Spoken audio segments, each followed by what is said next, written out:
Gdyby mówić o polskich startupach w liczbach, to najwięcej, bo aż 27% rozwija się w Warszawie. Pozostałe w Krakowie, Trójmieście i Poznaniu. W 2016 roku, czyli zaledwie rok temu, było ich w Polsce aż 2700, a ich średnia długość życia wynosiła 2 lata. Jak zapewnić im długowieczność albo daleki rozwój? Dziś w programie m.in. o tym, jak dobrze korzystać z funduszy europejskich oraz czy romans literatury z technologią ma szansę na sukces. Zapraszam serdecznie. Petros Psylos to genialny wynalazca z Białegostoku. 23-latek, student Politechniki Białostockiej. Przez amerykańskiego Forbesa uznany za jednego z 30 najlepszych innowatorów w Europie. Jego rewolucyjny projekt Matia, z greckiego oko, pomaga niewidomym orientować się w przestrzeni, a jemu samemu pozwala popularyzować wiedzę o rozwoju sztucznej inteligencji w Polsce i w Europie. Sztuczna inteligencja jest coraz bardziej popularna, zastępuje w pewnym sensie pracę człowieka, więc to jest kierunek taki, którym on właśnie wyczuł, że to jest przyszłość. Petros Psylos sam jest właścicielem start-upa i wyjątkowo empatycznym człowiekiem, który chętnie dzieli się wiedzą z innymi. Każde startupy wymagają nowego podejścia, a on właśnie to w sobie ma. Już teraz przenosimy się do Olsztyna, niespełna 200-tysięcznego miasta, gdzie powstaje jeden z nielicznych start-upów w Polsce, w całości wymyślonych przez kobiety. Literacka mapa świata, a właściwie Plot on Spot, będzie gromadził informacje związane z fabułą i powstawaniem książek, filmów i seriali. Po to, by w łatwy i przystępny sposób, z pomocą nowych technologii, można było wyszukać ciekawe treści związane z określonym miejscem na mapie świata oraz określoną książką. Skomplikowane? Już tłumaczymy.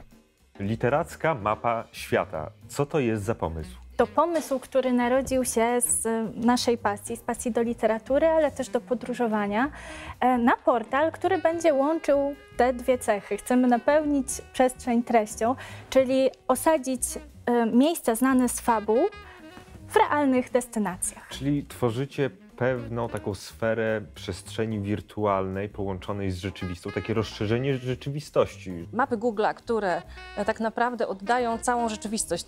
Pamiętamy całą akcję robienia fotografii, prawda? Kiedy można było spotkać na ulicach także polskich miast różnych fotografów, którzy robili zdjęcia i to wszystko teraz możemy zobaczyć na mapach Google'a. My tak naprawdę chcemy to wszystko, co jest fabułą, cały wszechświat opowieści, który jest na świecie, zgromadzić na mapie i to na mapie realnej po to, byśmy mogli tak naprawdę poczuć tę rzeczywistość literacką, ale i filmową, serialową. Czyli w zupełnym uproszczeniu. Wybieram się na wakacje do Wielkiej Brytanii na przykład.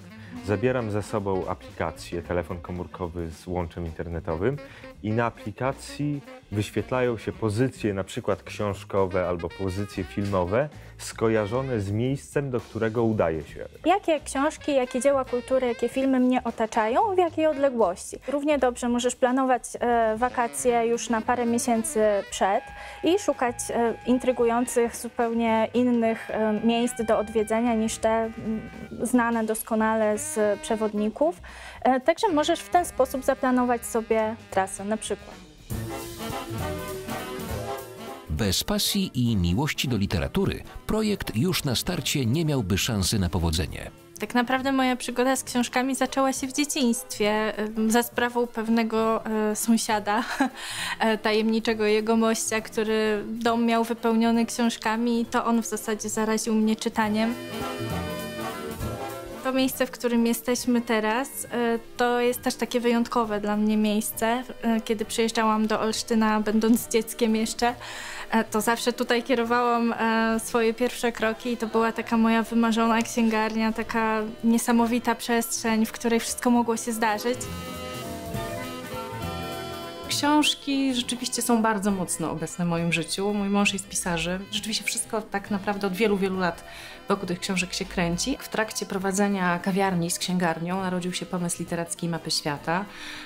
To tutaj właśnie zdarzało się, że przychodzili ludzie, którzy rozmawiając o podróżach, o swoich planach na przyszłość, często pytali się o to, prosili, by polecić im jakąś książkę związaną z krajem, do którego jadą. Ta informacja o literaturze, ona niesie się ogromnie daleko. Internet pokazał mi, że ci wszyscy ludzie, którzy jednak czytają, że wcale nie jest ich tak mało. Dzięki internetowi oni mogą się spotykać wirtualnie, oni mogą się łączyć, inspirować wzajemnie.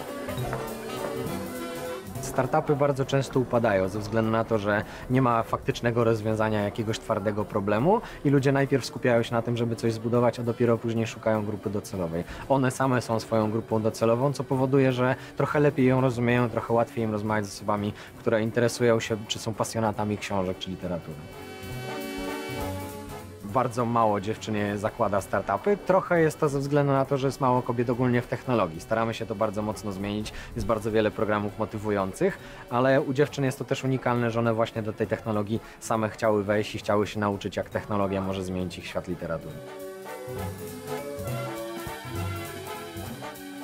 A skąd wiecie, jakie książki odpowiadają określonym miejscom, na przykład w Wielkiej Brytanii? Po pierwsze czytamy, ale też nasz... Ale to nie sposób, no, jasne? na całym świecie Tak tysiące takich lokalizacji Oczywiście będzie. i właśnie tutaj pojawia się wyróżnik również naszego portalu, bo on będzie w dużej mierze również społecznościowy. Mamy przewidziany cały pakiet grywalizacyjny, który będzie motywował użytkowników, którzy będą również twórcami treści, nie tylko jej konsumentami, do tego, żeby dzielili się swoimi odczuciami, swoimi odkryciami związanymi z literaturą. Nie ma w tej chwili portalu, który by dawał przyjazne, atrakcyjne narzędzie do tego, by te fabuły umiejscawiać i też odnajdywać oczywiście na mapie, by tworzyć z nich wyzwania, wkładać tam zdjęcia, filmy, wszystkie doświadczenia związane właśnie z fabułą, z opowieścią, która tak naprawdę porusza wyobraźnię, ale często jest problem z tym, żeby dotknąć jej w rzeczywistości. Jeszcze nie można z portalu korzystać. Mamy nadzieję, że to się dokona w tym roku, przynajmniej te funkcjonalności, które umożliwią dodawanie spotów, a także znajdywanie ciekawych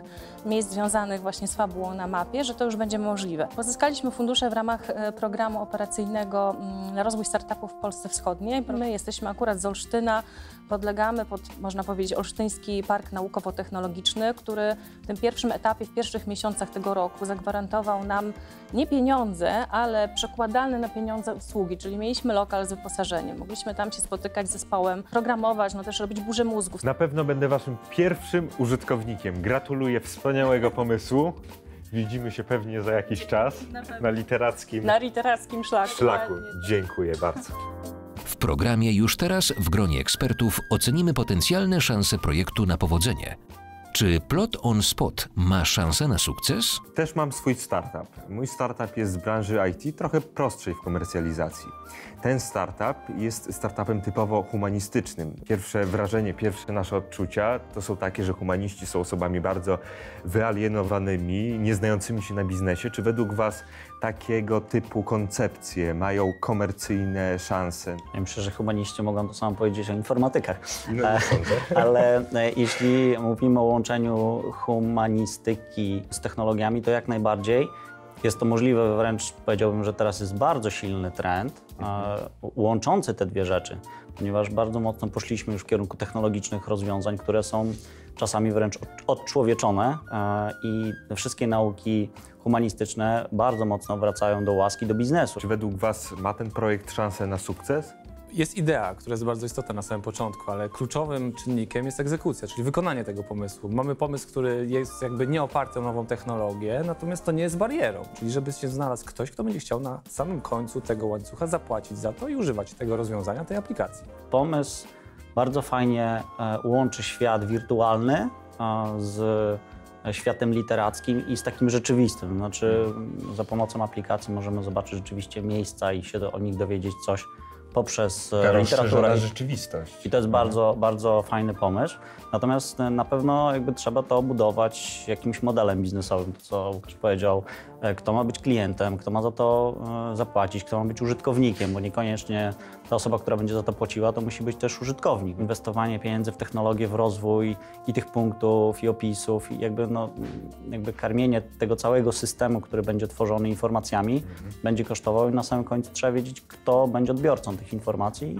Na co patrzy inwestor? Inwestor patrzy też na zespół, szczególnie na tym początkowym etapie rozwoju. No i wydaje się, że te dwie dziewczyny, które są pomysłodawcami tej aplikacji, mają to doświadczenie nie tylko w branży internetowej, ale też w branży offline. Wiedzą, jaki był problem i teraz starają się go rozwiązać w świecie online. Czyli 3 kluczowe rzeczy, które są na obecny moment priorytetem w rozwoju.